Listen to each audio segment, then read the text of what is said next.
Welcome back to Newsroom. AVENASH, RAMZAN here with tonight's sport. We're starting off with some cricket news. With me is AKEEM GREENE. Today, match 15 of the Cricket World Cup, West Indies versus South Africa. Not much action on the field except for the ground staff busy mopping up. Just 45 deliveries possible. South Africa 29 for 2. The match abandoned after 7.3 overs.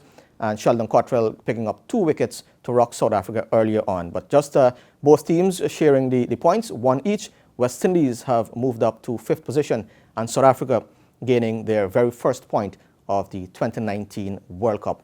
Not the type of situation you want to see at this stage of the competition, AKEEM. Not really, but it was expected. Obviously, in England, the weather's going to play a role.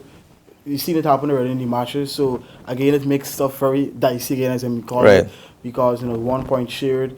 It's going to happen to other teams. It happened to other teams already. But you would have wanted a result today. I think West Indies, to me, I said it at the last time we were here, that they would have defeated South Africa today. Right. How things started, 29 for 2.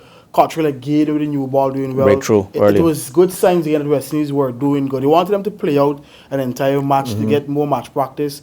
Obviously, Russell wasn't there, but I just wanted the match to play out. Unfortunate, but at the end of the day, they got a point. Maybe things could have panned out, no point. But 1 point is better than none, certainly. But that's to the detriment of South Africa, of course. They have to win to stay alive in this competition, and they just have their first point after their 4th game. Not the type of situation that South Africa should have been in this tournament, or they would want to be in this at this stage. Oh, certainly not. You look at the repertoire South Africa have. They have a lot of top players in their ranks, but for some reason it seems no one can answer.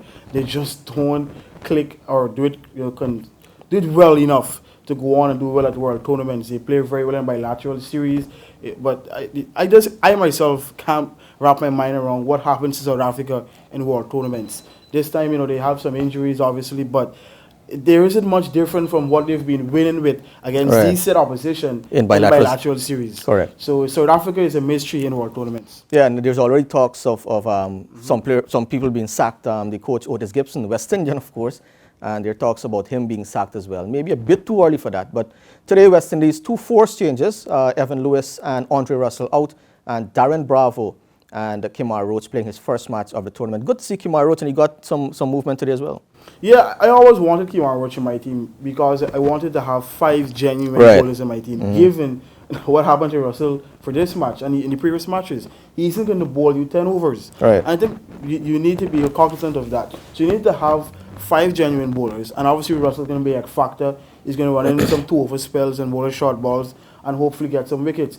Kemar Roach obviously is the team's more experienced bowler. He'd have played, I think, 3 World Cups before. So Roach is somebody you want in your team any day, and I'm glad he's back into the team. Obviously heading into the match against England, he should do very well there. All right, West Indies a mixed bag so far in the tournament. A win, a loss, and now a no result. They're number 5 on the table. Satisfied with that? Jason Holder should be satisfied with that? Yeah, certainly, I think when you head into this tournament, they weren't up there in terms of anybody's going to do well. So the fact that they're midway into this tournament, and it's getting very heated now as the matches go on, and they're in 5th position, and to me, they stand a very, very good chance of defeating England. I just believe the recent history with West Indies in England and how the fact that Chris Gayle seems to have a good number against England, they can defeat England. England have been defeated already by Pakistan. So it shows that West Indies can defeat England. It's just that they have to get the right balance. They need Russell back.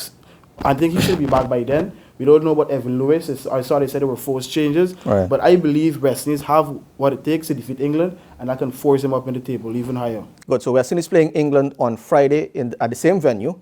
And of course, remember the last time West Indies and England played in a bilateral series. That series ended 2-2 when Chris Gayle made 400-odd runs right here in the Caribbean. You think that would play on the mind of the Englishman? Certainly, because obviously the guy who rocked them was O'Shane Thomas. And he seems to be in very good bowling form. He took 5-21 against there in St. Lucia.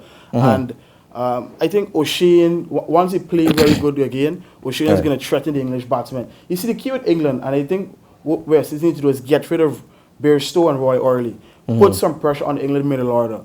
I just believe the bowling attack, they can be dismantled. I think, Chris Gayle and company can handle that bowling, but England's biggest threat is where they're batting. Once Bairstow and Roy gets going, you probably could have lost the match most times or not, because they bat very, very explosive, and then they lay the platform for Ben Stokes and Owen Morgan. So, key for West Indies, Cottrell gets rid of Jason Roy and Bairstow early. You're going to have a good game. Hopefully, Ashley Nurse is going to have to come into the fold here, and he does something good. But an interesting subplot in that game would be Jofra Archer against Chris Gayle. How do you see that going?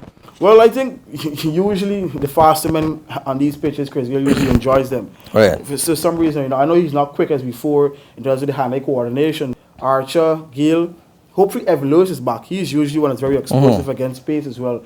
But I think he's going to be a big threat for England. I think if West Indies can quell Archer's exuberance and attack from the other end, it's going to be a good game.